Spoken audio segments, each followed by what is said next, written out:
This video is about the Peloponnesian War. Start with a review of the Classical Age. Democracy starts in Athens in the year 508. That's reformed by Cleisthenes from the Achaemenid family. The Ionian Revolution occurs in 499. That's a rebellion against the Persian Empire. That's the Ionian Greeks rebelling against the Persian Empire, and the Athenians, who are also Ionians, and the Eretrians, who are also Ionians, send help, which gets them in trouble because the Persians then invade. The first time in 490 BC, the emperor at the time is Darius. The source for this first Persian invasion and the second Persian invasion is Herodotus, the first person to write history. He's literally the first person to use the word history in the way we use it today. There was one battle in Attica on Marathon Beach in the territory that Athens controls. It's called Attica. The Athenians only had the help of one little village to their west. It's called Plataea. And the Athenians miraculously win. It's something like 6,400 dead Persians and 192 Athenians. Second invasion by Xerxes occurs in 480 to 479. There's four famous battles. Thermopylae, where Leonidas is the hero, the Spartan king. The Battle of Salamis in 480 is a naval battle. Themistocles is an Athenian, and the Athenians in this case win. In the case of Leonidas's sacrifice, basically, there was about 300 Spartans and a few other Greeks there.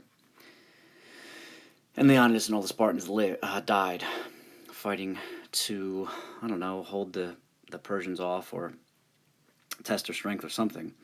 The Battle of Plataea happened in 479, but the Persians did burn the Athenian temples in 479, which is what they really came to do, to revenge all the way back at the Ionian Revolution when the Athenians helped the Ionians burn down Persian temples. So 20-some years later, they're still seeking revenge for a burned down temple. And then a final naval battle in 479. Again, the Greeks win. These three right here and Thermopylae, they certainly showed an impressive courage on the part of the Spartans. I'm going to take a brief digression about this second Persian invasion. Among the attributes that the Greeks highlight, in particular Herodotus highlights, the source for the Persian Wars, is the hubris or excessive pride by Xerxes. On the other hand, you have that's the hubris. On the other hand, by Leonidas and the Spartans, you have Andrea, physical courage, bravery. And then finally, on the part of Themistocles, the Athenian, you have this idea of metis, which is cleverness or intelligence or getting the best out of every deal. So the Athenians are known for their cleverness and their thinking, the Spartans for their courage, and the Persians are depicted as excessively proud, arrogant, hubristic. Here's a map that shows what the Persian Empire looks like. Here's the heart of it down there. If you want to see Sparta's this tiny little dot right here, right about there. Athens is right about there. And the Persian Empire is enormous, and they make their invasion in 490 and 480 to 479. And the Greeks really win, although the Persians do burn down the Athenians' temple, which is in many ways their primary objective. Following that Persian invasion, you have a period that is referred to as the Pentacontaetia. 479, the end of that Persian invasion, of 431, when the Peloponnesian War starts, and technically that's the second Peloponnesian War, which is the topic of this video. The source for that is not Herodotus this time, but Thucydides. He's an Athenian strategos. He's really the second person who writes history in Greece and in human history, really. And another source that we've read is Ajax by Sophocles. He's an Athenian tragedian. He's one of three writers of tragedy that survive from antiquity. There's a few notable politicians in Athens during the time of the Pentacontaetia, but the one that emerges supreme and that matters the most may be Pericles, who from about 461 to 429 is the dominant strategos in Athens, and he's elected to office year after year. This is often counted as the golden age of Athens, and Pericles' party wants more voter power. He wants to fight the Spartans rather than cooperate with them, which is what his opponents in Athens want. It seems like a smart idea to me to cooperate with the Spartans, not fight them. And at any rate, during Pericles' influence, he's not the only strategos. There are 10 of them, but he seems to be the dominant one, and people are following his suggestions and policies when they vote. The First Peloponnesian War occurs. First Peloponnesian War works out well for Athens. They expand their territory. They're basically dominating this Delian League at this point, to the point that it is called by most scholars the Athenian Empire. The Athenian Empire, and Pericles seems to like the sound of that. So that's the Pentecost to Atia and the Persian Wars. Now we move into the real topic of this video, which is the Second Peloponnesian War. Most people just refer to it as the Peloponnesian War. That's 431 to 404 BC. It's the Athenian Empire, really the Delian League. Nobody in the ancient world really thought of it as the Athenian Empire per se, but it was the Delian League that had kind of become misappropriated, I guess, by the Athenians, versus the Peloponnesian League, which is led by Sparta. Many people will just abbreviate and say that it's Athens versus Sparta. That's not really true. It involves most of Greece. Most of the Greek cities take part, at least at some point, or they're dragged into the war as allies. The source, again, for this, just like the Pentecost to Atia and the First Peloponnesian War, is Thucydides, the second writer of history in Greece. He's an Athenian. He's a strategos. He's eventually ostracized, you'll find out. Lots of people say the reason that this Peloponnesian War happened was Pericles' policy of the Megara decree. Megara was a city that was in the Peloponnesian League, and they were powerful in their trade. Athens, in their Megara decree, outlawed trading, basically, with Megara. That was Megara's way that they made money. Megara needed Athenian trade, so they complained to Sparta and the Peloponnesian League. The second thing was the Corcyraean affair. Oh, I'm sorry, in the Megara decree I put dollar for oil there because this is, I think, what happens today. There are trade wars. There are wars that are involved in basically for things like oil and commodities, the power of the dollar or currency. All these things either come into cold wars or economic wars or hot wars, actual warfare. The Corcyraean affair is over democracy. Interesting, because that's also a reason that wars are said to be fought today. The Corcyraean affair, Corcyrea is an island that has a democratic revolution, and they ask the Athenians, as a fellow democracy, to help stabilize their democracy. But the city of Corinth, who is also in the Peloponnesian League with Sparta and Megara, complains because they say the Athenians are getting involved in their sphere of influence. Corcyrea was originally a Corinthian colony. So these two pretenses are a reason that Sparta can get into war with Athens, although Thucydides says it's simply because Sparta feared the growing power and influence of Athens. Perhaps Sparta really was threatened, since they were generally regarded as the leaders of Greece at this time in prestige and influence, not officially, but unofficially. The phases of the Peloponnesian War are three. First phase, the Archidemian War from 431 to 421, named after a Spartan king.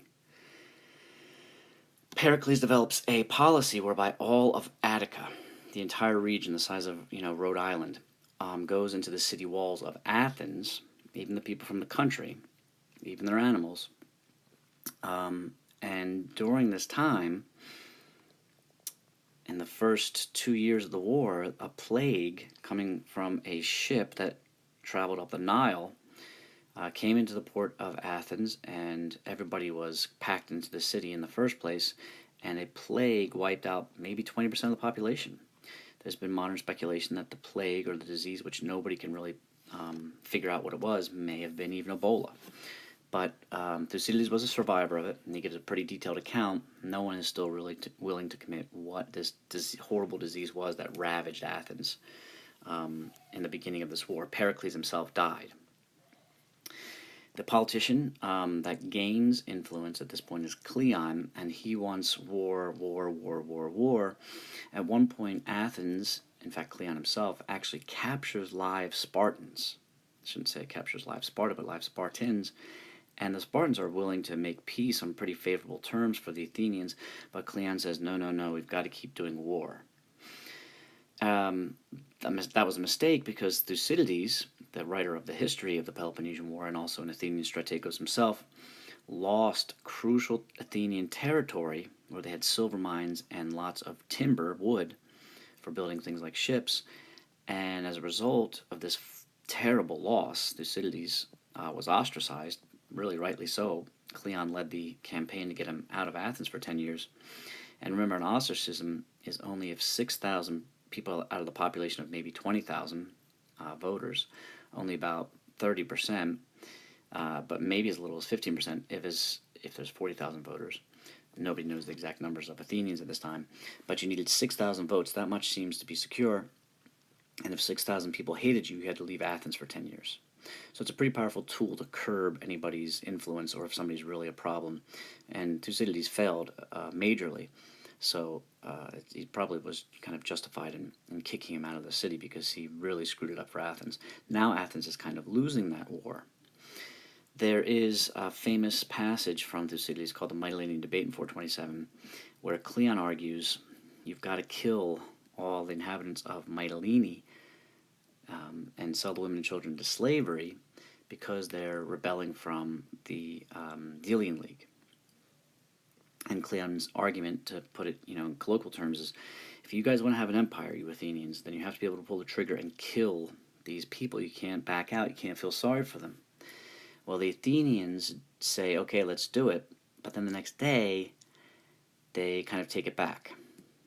They have another argument about it in this democratic venue.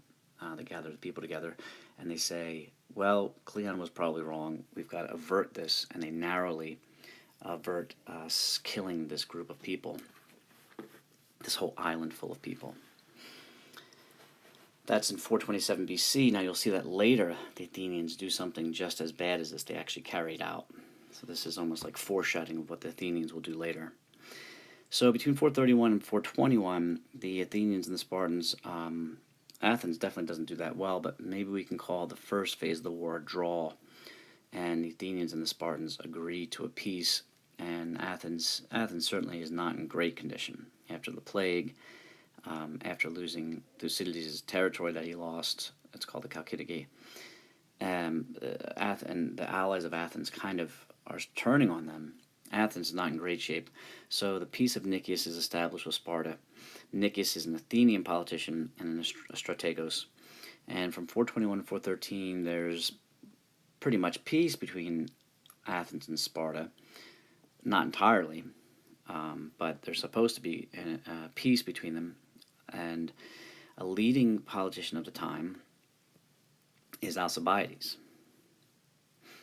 Very problematic, interesting character. He and Nicias are chosen as the strategoi, I should say, to lead an invasion of Syracuse, which is Dorian Greeks like the Spartans. Remember, the Athenians are Ionians, and the Peloponnesians are Dorians, and the Syracusans are Dorian Greeks on the island of Sicily, south of Italy. The Athenians, during this Peace of Nicias, around 415 to 413, staged this invasion of Syracuse and lose devastatingly. It's particularly interesting because Alcibiades, friend of Socrates, the night before or sometime before he's about to be shipped off to lead the invasion of Syracuse, takes the Eleusinian mysteries. Okay, this is a religious ritual, the mystery religion that is the most famous in the Mediterranean. He takes the ritual of Eleusinian mystery, which basically involves a natural form of LSD. It's a barley and water drink, we know that. And if you have this purple fungus on the barley, Claviceps purpurea, it is water soluble and basically forms what you would call LSD. He and some friends do the Eleusinian mysteries as for recreational purposes, which you're only supposed to do it once in your lifetime for religious purposes, and they go around and they break these statues of Hermes. In particular, these statues are called herms, and they break off the penises of these statues. So it's kind of a weird thing that they do. He's found out after he's already in Sicily, and they call him back to put him on trial. He runs away to Sparta and starts helping the Spartans. He becomes a traitor. So he's known as a profaner of the Eleusinian mystery religion. He profanes that mystery. He uses it for fun. It's supposed to be once in a lifetime religious ecstasy, religious ritual, and then he turns and helps the Spartans. Nicias really does turn out to be kind of a moron in this Syracuse invasion, and the whole thing is a disaster for Athens. They lose an enormous number of troops, practically their entire army, except for the garrison at home. They lose a lot of their navy, and they spend an enormous amount of money. So if they weren't in bad shape after the Archidemian War, the first phase of the Second Peloponnesian War, they certainly are after the invasion of Syracuse and the Peace of Nicias. Here's a picture of what those herms look like, those statues in Athens that Alcibiades and his friends mutilated while they were profaning the Eleusinian mysteries. Here's an ancient face painting of it. Here's an actual herm. It's got the face of Hermes and just a penis. And Alcibiades and his crew went around mutilating these things, breaking their penises off or whatever they did to them. Obviously, it's a sacrilegious act. They were both doing the Eleusinian mysteries in a sacrilegious way and also damaging religious statues. So they did two really bad things. So Alcibiades didn't even go to face trial. He just ran off to Sparta. Third phase of the war then is the Decelean War. And this goes from 413 to 404. Maybe Sparta declared war on Athens again because of their attack on Syracuse. Spartans did send help to Syracuse, and they did have an ethnic connection. Just the way the Athenians sent help to the Ionians in the Persian invasions, the Spartans sent help to the Syracusans during the invasion of the Athenians. The 400, there was a coup in Athens shortly after this started because probably people were sick of the warfare or thought it was being run poorly or both. And in 411 BC, the so-called 400, a short-lived oligarchy, means rule by the four. Literally 400 people, a council of 400 people, seized power. It's about the size of the boule. If you remember, Solon established this boule, and it goes from 400 to about 500 people as a counseling board, an advisory board. A group about that size seizes power for a short time, and it's not very successful. They're replaced by another group called the 5,000, or a group of 5,000 people. Again, a relatively small group, around the size that it takes to ostracize somebody, and they seize power for a short time, but then the democracy is restored, and Athens goes back to its ridiculous policies that they were pursuing before the war. Strangely, Alcibiades is welcomed back into Athens, but he had already advised the Spartans to take up a fortification in Attica, in the region called Decelea, free the slaves in that region, and take the silver from the mines in that region. That's why it's called the Decelean War. Alcibiades directs essentially the Spartan policy, and the Spartans are like, that's a good idea. So Alcibiades, nonetheless, something must have went wrong, and Sparta returns to Athens. He's welcomed back. He's made strategos. He wins some battles. Then he says one day, he's going off in his command ship, and he's with the Navy, and he tells his second in command, listen, the Spartans are around the way. Don't attack them. I'll be right back. Don't attack the Spartans. Nonetheless, his second in command attacks the Spartans and loses. So Alcibiades just doesn't return to Athens. He's like, they're going to blame me. He sails off. He's never heard from again. He's killed while seemingly working with the Persian emperor. So Alcibiades is just a soldier of fortune. He'll go wherever the money is or go wherever he needs to survive. Another major event is the naval battle of Arginusae in 406 BC, where the Athenians win. But a storm arises, and the dead bodies of the Athenians are left. When those successful generals return from the Battle of Arginusae, the first good news in Athens in a long, long time, the Athenian people get themselves in a tizzy and decide to execute the generals without a trial. One person really speaks up against this, Socrates. Socrates says you can't execute them without a trial. Maybe they deserve to be executed, but you shouldn't execute them without a trial. And truly, they didn't do the wrong thing. I mean, okay, it's maybe disgraceful to leave the dead bodies to rot on the ocean, but at the same time, their argument was if we had tried to collect the dead bodies when the storm arose, we would have lost more ships, we would have lost more men, it would have been more of a disaster. We had a victory, and we had to seize the day. Socrates speaks up against this injustice. The Athenians don't listen to him. They execute the generals without a trial and regret it later. The Spartan at this time, that's the genius maybe of their strategy, is called Lysander, and he realizes that, well, the Athenians still have naval dominance, so if we just build a really good navy, we can end this war quickly. Because the Athenians are still using the Periclean strategy of holding up behind the walls of Attica, and the Spartans can't penetrate those walls. And the Athenians have a good navy, so they can ship in their food, and they can defend the waters. So you can't do much. You can burn down their farms, which is devastating, but Athens can survive through trading. They don't need to grow, and they're not big farmers anyway. So it's kind of a stalemate as long as Athens just follows that Periclean strategy of not fighting on land and staying inside the walls of Athens. The Athenian navy can still cause troubles for Sparta, so Spartan policy led by Lysander says, well, let's just match them on the navy.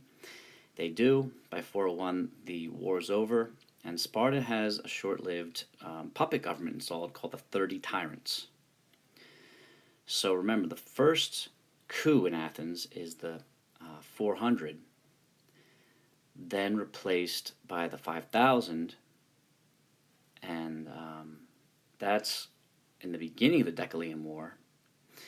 By the end of the Decelean War, Sparta installs a short-lived government called the 30 Tyrants to kind of keep Athenians under check, but they're overthrown and the democracy is restored.